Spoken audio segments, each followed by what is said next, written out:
여러분 이제 오늘부터 7주에 걸쳐서 방금 주보에 소개된 대로 이제 주제 설교를 좀 2월 말까지 하게 될 겁니다. 그 7째 중에 첫 번째 순서로 오늘 주제가 예배는 땡땡이다. 뭐죠? 저항이다.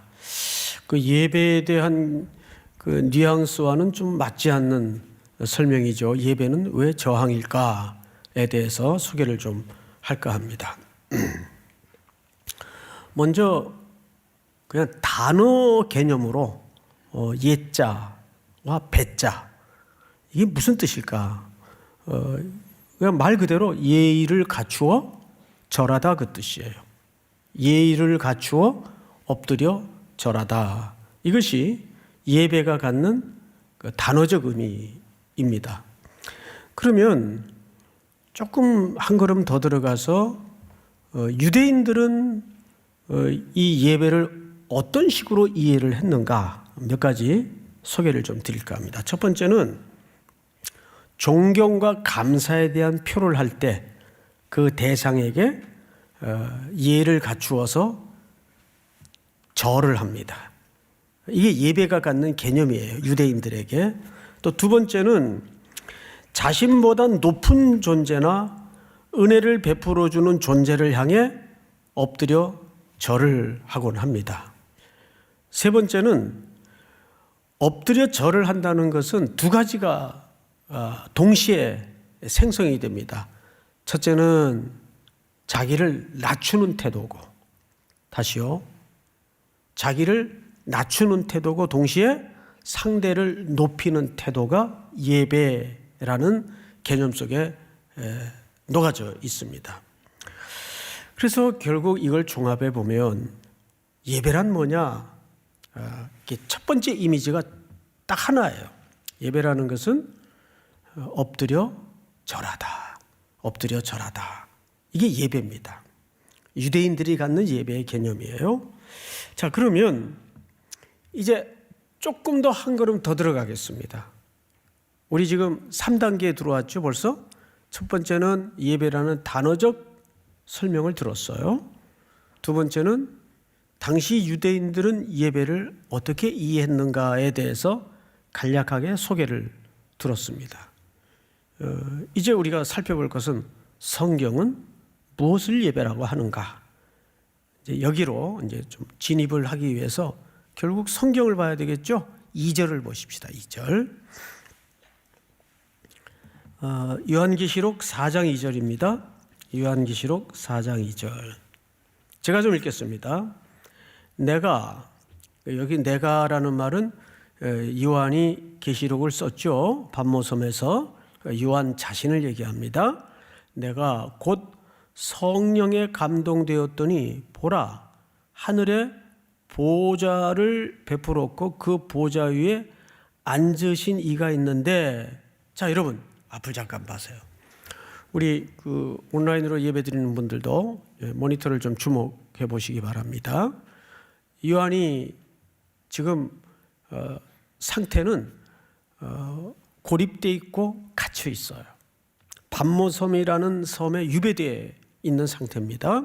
그리고 거기서 요한은 아무것도 할 수가 없어요. 철저하게 수동적인 상황에 던져져 있습니다. 그리고 그 시대는 아시는 것처럼 요한을 그 반모섬에 유배시킨 로마라는 어마어마한 거대한 구조와 거대한 나라가 지배하고 있던 나라예요. 그 가운데 이 그리스도인들의 상태라는 것은 뭐 요즘 그리스도인들이 겪는 상황과 더하면 더했지 덜하질 않아요. 아주 비참하고 이도 저도 못하는 상황에 던져져 있습니다. 근데 그런 무기력함에 빠진 요한에게 하나님이 위에 환상을 하나 보여주세요.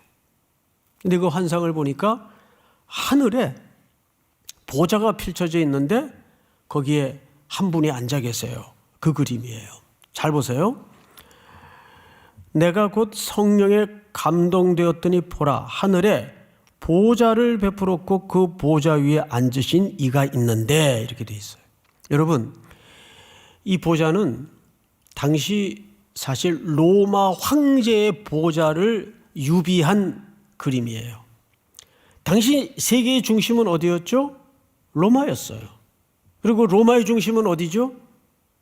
로마 황제가 앉는 보좌예요. 이 보좌는 세 가지 개념이 녹아져 있습니다. 첫째는 통치, 여기서 통치가 시작이 돼요. 두 번째는 여기서 심판이 벌어져요. 그리고 마지막 세 번째는 모든 땅의 영광이 이 로마가 중심부로 자리 잡고 있는 황제의 보좌로 모아집니다. 그러니까 로마라는 나라는 굉장히 절대적인 국가였어요. 그런 상황에 특별히 사도 요한에게 그 하늘 보좌의 그림을 보여주는 하나님의 멋진 업어치기 그림인 거죠. 아니다. 이 세상의 중심은 로마도 아니고 로마의 황제가 앉는 그 보좌도 더더욱 아니다. 이 땅의 진정한 통치와 경영과 심판과 최종적 영광은 어디로부터 시작이 된다는 겁니까? 하늘 보좌, 하늘 보좌. 이 그림은 사실 요한이 처음 본 그림이 아니에요. 수백 년 전 이스라엘이 깊은 좌절스러운 시대를 만났던 적이 있어요. 이사야 시대입니다. 이사야가 이 그림을 먼저 보았죠. 그 장면을 한번 같이 보십시다. 이사야서 6장. 우시야 왕이 죽던 해. 여러분, 이 우시야 왕은 무려 50년을 넘게 나라를 통치했어요. 이거 절대 권력이죠. 이때 모든 나라로부터 조공을 받고 땅을 확대하는 최고 전성기를 구가하던 시대입니다. 우시야 왕 때. 근데 그 절대 권력이 무너진 거예요. 그 우시야 왕이 죽던 해에 나라는 어떻게 됐을까요? 저마다 어깨를 늘어뜨리고 저마다 입에 가짜 뉴스에 불길한 흉흉한 소식에 온 나라가 휩싸였어요. 야, 이제 끝났다. 이제 우리 민족도 끝났다. 절대 권력이 무너졌으니까. 그렇게 진리처럼 의지하던 왕이 죽어버렸으니까 그것도 나중에 무슨 병으로 죽었는가 하면 나병으로 죽었어요. 그게 얼마나 나라가 흉흉했겠습니까? 궁궐 안팎으로 온갖 가짜 홍수의 시대가 떠내려가고 있던 때예요. 예? 그때 한 사람이 고독히 성전에 들어와 앉습니다. 이사야입니다.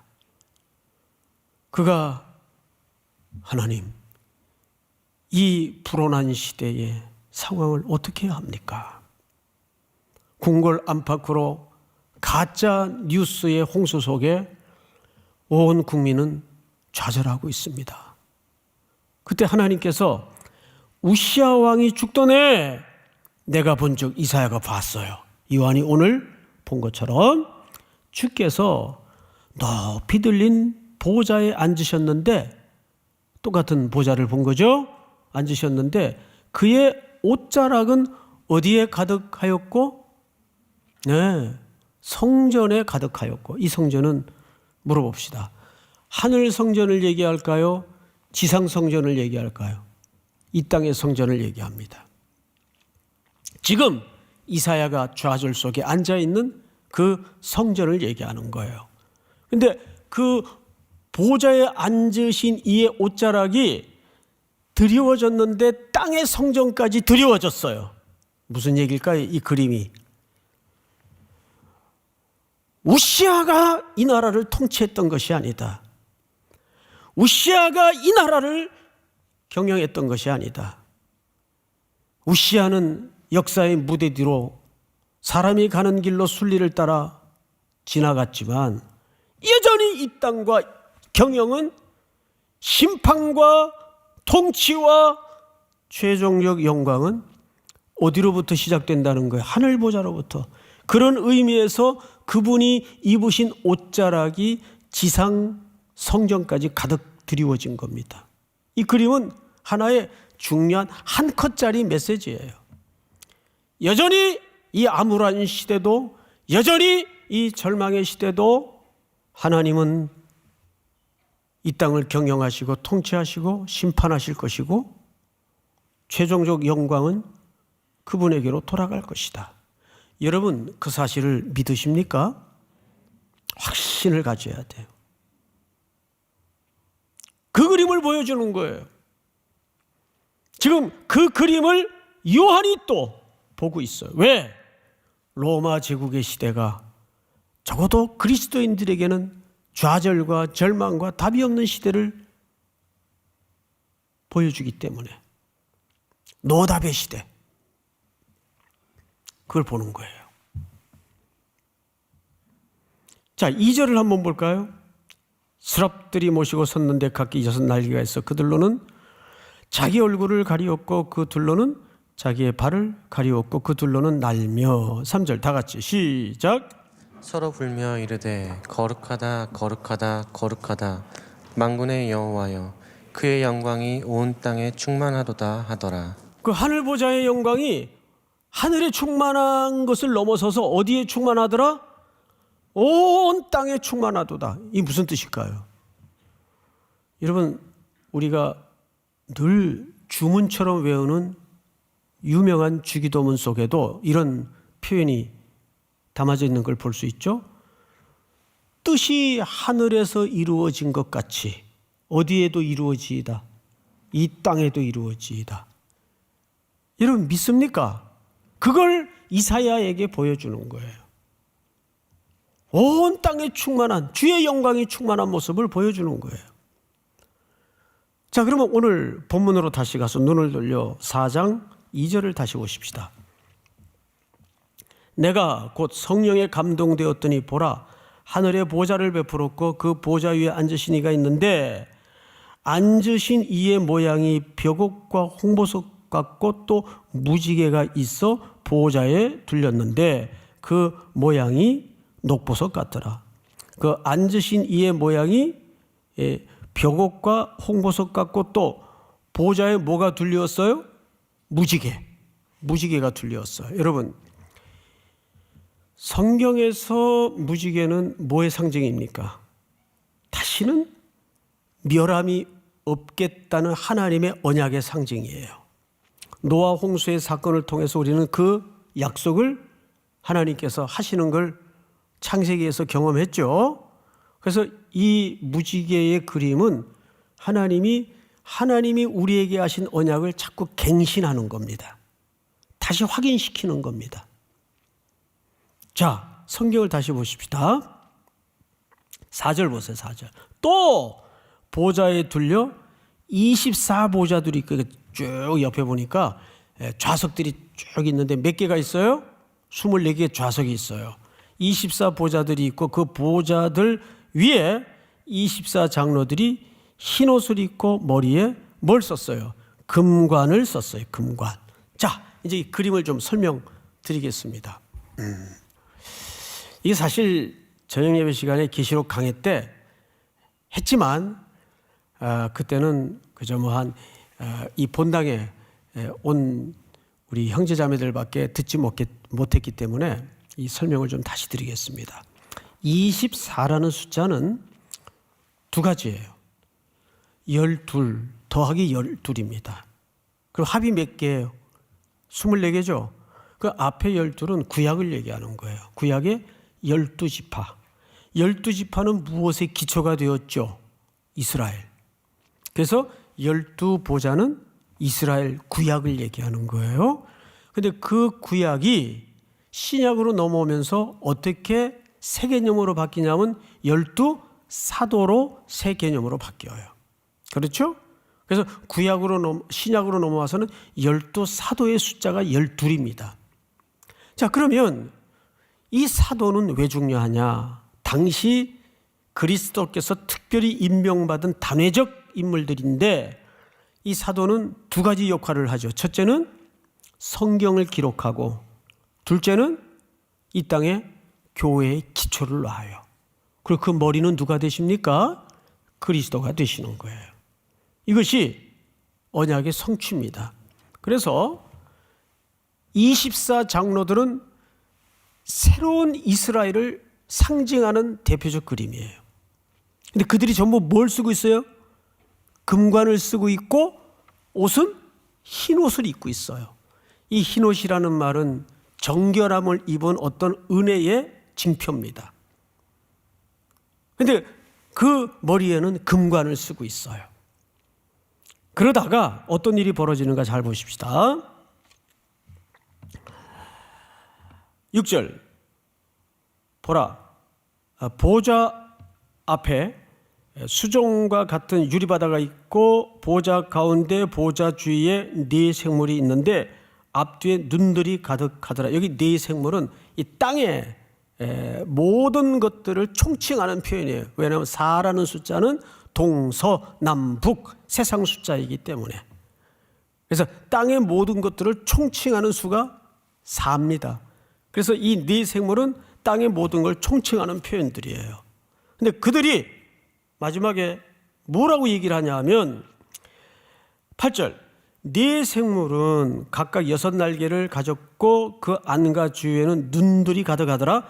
그들이 밤낮 쉬지 않고 이르기를, 여기서부터 같이 읽습니다. 시작. 거룩하다 거룩하다 거룩하다 주 하나님 곧 전능하신 이여 전에도 계셨고 이제도 계시고 장차 오실 이시라 하고. 네, 장차 오시리, 이것은 예수 그리스도를 얘기하는 거겠죠. 자, 이 24장로들이 거룩하다 거룩하다 거룩하다 하면서 지금 누구를 찬양하고 있는가 하면 어린 양, 장차 오실 이를 찬양하고 있어요. 그리고 9절, 그 생물들이 보좌에 앉으사 세세토록 살아계시는 이에게 영광과 존귀와 감사를 돌릴 때, 여기 영광과 존귀와 감사를 누구에게 돌려? 보좌에 앉으신 이에게로 돌려요. 그러면서 그 다음 액션을 잘 보세요. 10절 다 같이 시작. 24장로들이 보좌에 앉으신 이 앞에 엎드려 세세토록 살아계시는 이에게 경배하고 자기의 관을 보좌 앞에 들이며 이르되. 예, 여기서 자기들 머리에 썼던 관을 보좌 앞에 앉으신 이에게 드린다 그랬는데, 이 원문은 드린다가 아니고 던진다 그 말이에요. 그러면 우리가 일반적인 개념으로 싸가지 없이 어딜 그런 예절적 개념이 아니에요. 이 말은 완전한 헌신과 결단의 표시로서의 수사적 의미예요. 그러니까 우리가 뭐 주사위를 던졌다 그러면 무슨 뜻입니까? 내가 어떤 문제에 대해서 이미 결단했다, 결정했다에 대한 단호한 문예적 표현 아니겠어요? 그러니까 여기서도 원문에 던지며라는 표현은 그런 의미의 뉘앙스예요. 근데 이제 그걸 좀 우리말 번역에는 순화시켜서 드리며 그랬는데, 원문 그대로 번역하는 게 저는 오히려 훨씬 이 의미를 좀 진하게 잘 드러냈을 뻔했다, 좀 아쉬움은 있어요. 그러나 원문은 정확히 던지며라고 되어 있습니다. 자, 성경을 다시 보십시다. 이르되, 근데 10절에 보니까 세세토록 살아계시는 이에게 뭐하고? 경배하고. 여러분 앞을 보십시다. 바로 우리가 요즘 흔히 사용하고 있는 예배라는 이 원초적 개념이 이 경배라는 단어에서 나왔어요. 이게 예배예요, 사실은. 우리가 영어로 보통 예배를 뭘로도 표현을 하죠. worship. 근데 worship이라는 말은 두 단어가 합해진 단어라는 거 아시죠? worth, 가치. 어떤 가치를 얘기하는 거예요. 그렇죠? 그 다음에 sheep은 뱃머리를 sheep이라고 하죠. 그러니까 이런 뜻입니다. 어떤 가치를 그 방향으로 돌린다 그 말이에요. 그러니까 경배가 뭐예요? 예배가 뭐예요? 예배는 결국 내 삶에 내가 중요하다고, 이것이 절대적이라고 붙들고 있던 것들을 그분께로 던지는 행위입니다. 그래서 예배라는 것은 정리하자면 가장 중요한 게 뭐냐면 하나님께만 집중하는 태도를 얘기하는 거예요. 모든 가치관에 있어서. 간단해요. 그리고 하나님께만 집중하는 모든 것을 가로막는, 대체하는 모든 것들을 뭐라 그러냐면 우상숭배라고 해요. 여러분, 구약시대는 우상숭배가 뻔했어요. 조각물 만들어 놓고 경배하는 게 우상숭배였어요. 자, 우리 출애굽기 20장을 한번 볼까요? 20장을 보시면 너를 위해 새긴 우상을 만들지 말고 또 위로 하늘에 있는 것이나 아래로 땅에 있는 것이나 땅 아래 물속에 있는 것에 어떤 형상도 만들지 말며. 다음 절 시작. 그것들에게 절하지 말며 그것들을 섬기지 말라. 나 내 하나님 여호와는 질투하는 하나님인즉 나를 미워하는 자의 죄를 갚되 아버지로부터 아들에게로 3, 4대까지 이르게 하거니와. 여기 얼마나 그 살떨리는 표현을 하셨는가 하면 우상숭배는 나를 어떻게 하시는 거래요? 미워하는 거래요. 하나님이 나를 미워하는 자의 죄를 갚되. 그러니까 우리가 모든 삶의 총체적인 영역에서 어떤 가치든지 어떤 것이든지 하나님을 대체하는 모든 것들은 무슨 행동입니까? 하나님을 미워하는 행동이에요. 그게 우상숭배예요. 하나님보다 더 소중하게 여기는 어떤 것, 그거를 우리는 우상숭배라고 얘기를 합니다. 자, 근데 이게 왜 어려운가 하면 우상숭배라는 말은 정의는 이렇게 간단히 할 수 있어요. 그렇죠? 정의를 여기 누가 못하겠어요? 이 설교 한번 들으면 그 우상숭배라는 게 그런 개념이구나. 단박에 정의가 돼요. 근데 더 어려운 게 뭔지 아시죠? 현대 청년들이나 성도들에게는 그 우상숭배가 뭔지를 구분해내는 게 더 어렵다 그 말이에요. 왜 어려운지 아세요? 왜 우상숭배를 구분해내는 게 어려운지 아세요? 요즘 누가 예수 믿는 사람들이, 교회 다니는 사람들이 뻔한 그런 구약식 같은 우상숭배를 하는 사람이 누가 있겠어요? 없어요, 그런 사람들. 그런데 우리의 일상을 가만히 뒤져보면 뜻밖에도 우리도 스스로 속는 가운데 깜짝 놀라서 정신 차릴 때가 많은 게 내가 우상숭배를 하고 있더라고요. 특별히 요즘처럼 온라인으로 예배할 수밖에 없는 이 기막힌 현실 속에서는, 그러니까 요즘의 우상숭배의 그 지름길이 뭐냐 하면 사탄이라는 놈은 선택지를 다양하게 펼쳐놔요. 그래서 제가 금요 예배 때도 잠깐 말씀을 드렸지만 제가 이제 지난주에 좀 읽고 있던, 아직 다 읽지 못한 절반 정도 읽었나요? 전념이라는 책이 있어요. 전념. 그러니까 올인하다 그 뜻이겠죠. 데디케이트이라고 이제 원 제목인데 그 책에 보면 현대인들을 이렇게 정의했어요. 액체 문화에 빠져 있다. 액체라는 게 물 아닙니까? 물. 그게 무슨 뜻인가 하면 물이라는 것은 틈만 있으면 스며들고 자유롭게 번져요. 그렇죠? 예. 그래서 이런 예증을 하나 들더라고요. 뭘 찾기 위해서 컴퓨터를 탁 켜고 이제 커저를 자기가 쓴 주제에다가 올려놓고 딸깍 하면은 그 주제에 관련된 내용이 딱 하나만 나옵니까? 다양한 장르가 나옵니까? 수십만 개가 떠요. 수십만 개가. 그러면 자기가 원하는 주제만 딸깍해서 편집해가지고 빠져나오는 사람들이 거의 없어요. 다 3,000포로 빠져가지고 오만 세계의 자료들을 돌아다니다가 그 시계 보면 벌써 1시간 넘기는 건 우스워요. 그러다 보니까 요즘은 전부 멀티가 대세잖아요. 뭐 제 책상에도 그 글을 읽다가 보니까는 볼 게 한 8가지가 돼요. 예? 아이패드 2개 있지, 또 화면 2개 있지, 스마트폰이 있지, 또 이거 있지, 예? 노트북 있지. 그러니까 여기저기 막 뒤져보는 거예요. 예? 그러면 내가 뭘 찾다가 여기까지 왔나? 이러고 혼자 멍 때릴 때가 한두 번이 아니에요. 그래서 금년에는 노트북 딱 하나, 데스크탑 딱 하나 남겨놓고 다 주려고 그래요.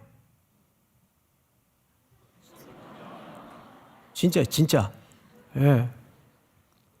예, 이게 뭐 많이 갖추었다고 뭐 집중이 더 될 줄 알았는데 더 헷갈려요. 예, 그런 문명의 이기들이 우리를 집중하지 못하게 만들더라고요. 그 분이 이런 얘기를 해요. 그래서 현대의 우상은 어쩌면 우리를 집중하지 못하게 만드는 게 현대인들의 우상일 거다. 여러분, 선택지가 많으면 고르기가 더 힘들다는 거 아시죠?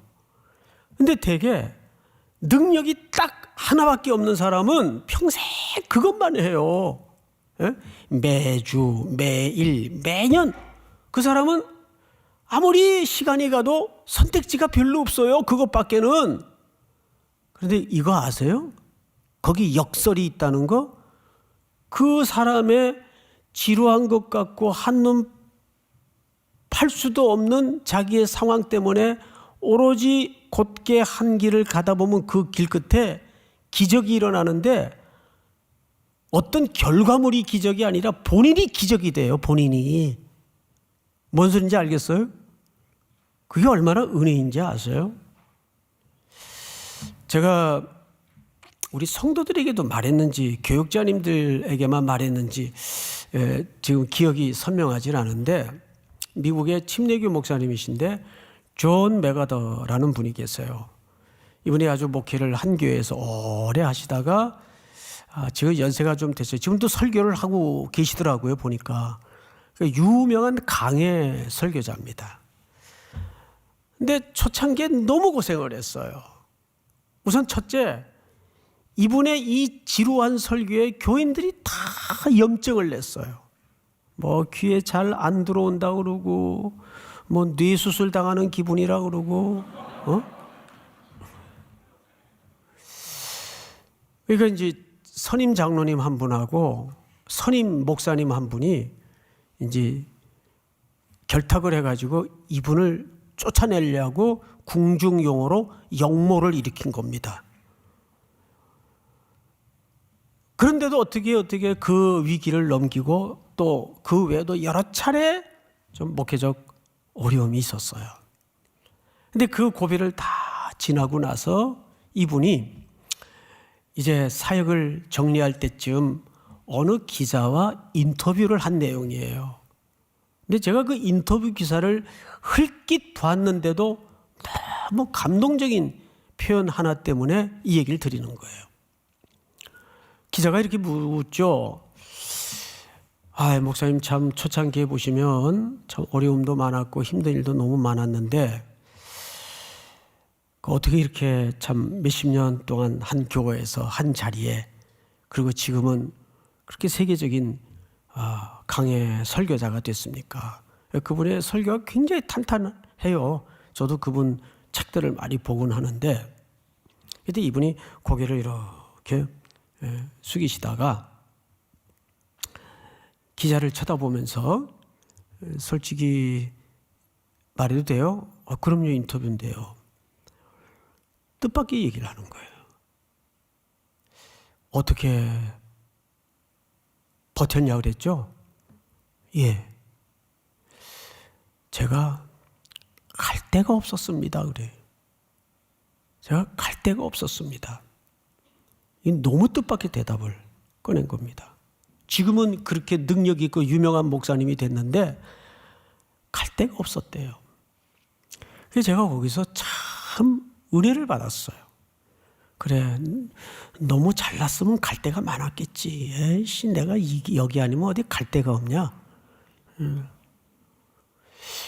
저도 지금 갈 데가 없어가지고 10년째.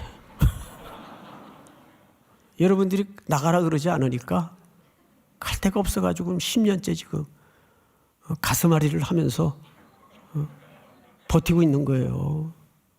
예, 인생의 힘은 진취적인 것도 힘이지만 버티는 것도 힘인 거 아세요? 그 버티는 걸 뭐라 그래요?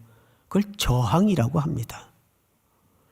여러분, 지금 이 세상이 우리 청년들의 성도들의 가치관을 쓰나미와 같이 휩쓸어가는 이 도도한 시대의 물결 앞에 여러분들은 던져져 있다고요. 그럼 거기서 참된 예배자로 살려면 어떻게 해야 될까요? 앞으로 나가는 건 둘째치고 그 자리에 발에 힘을 쥐고 버티고 서 있는 게 힘이에요. 떠밀려 다니지 말고. 이해가 돼요, 여러분? 그 시작과 그 출발은 우선 이 형태적인 예배에서 무너지면 다 무너지는 거예요. 그래서 제가 몇 가지 결론을 좀 만들어 봤어요. 그 결론이 뭐냐면, 첫 번째, 예배는 저항이다 해서 첫 번째 띄워주세요. 띄웠네요. 예배는 삶의 현장에서 하나님의 통치와 주권을 인정하는 것이에요. 이게 첫 번째 예배의 저항의 모습이에요. 내가 비록 이 회사에 월급 받고 밥벌이를 하고 있지만 적어도 여러분들은 그 이상을 뛰어넘어서 하나님의 통치와 주권을 거기에서도 인정할 줄 알아야 돼요. 그리고 현대인들의 가장 큰 문제가 에고이즘이에요. 자기 연민, 자기 애. 이 굉장히 심각한 상태입니다. 두 번째. 예배는 모든 삶의 영역에서 누구에게만 집중하는 거죠? 하나님께만 집중하는 거예요. 이것을 우리는 또 다른 말로 뭐라고 얘기를 하냐면 우리는 예배에 관한 하는 옵션이 없어요.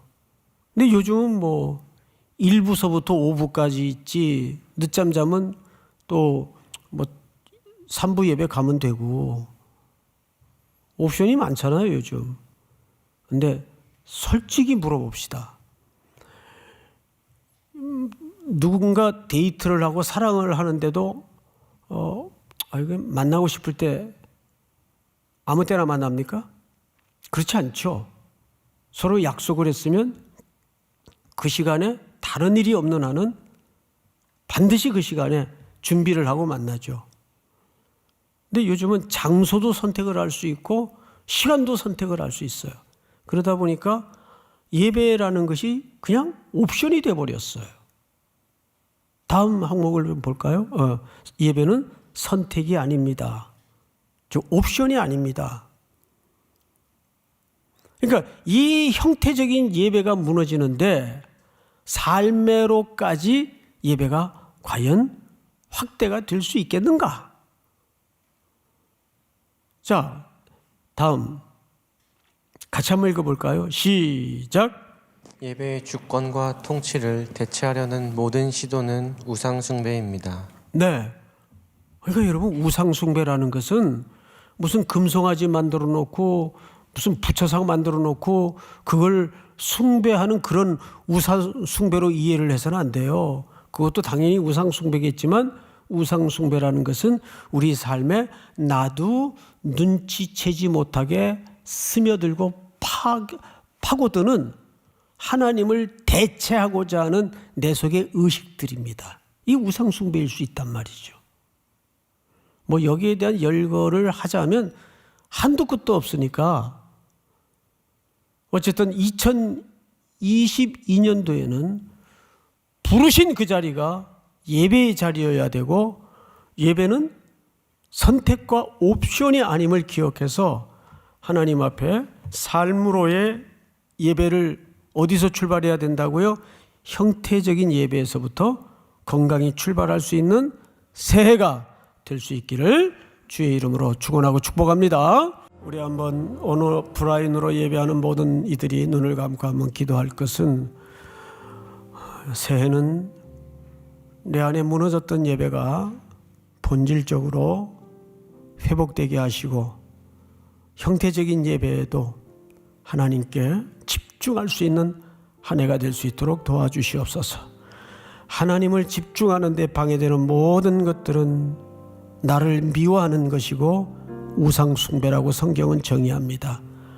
우상 숭배의 범죄에 넘어지지 않도록 올 한 해를 주께만 가난한 마음을 가지고 주님께만 허기진 영혼으로 주님께만 집중할 수 있는 한 해가 될 수 있도록 도와주시옵소서. 우리 한번 주여 부른 다음에 기도합시다.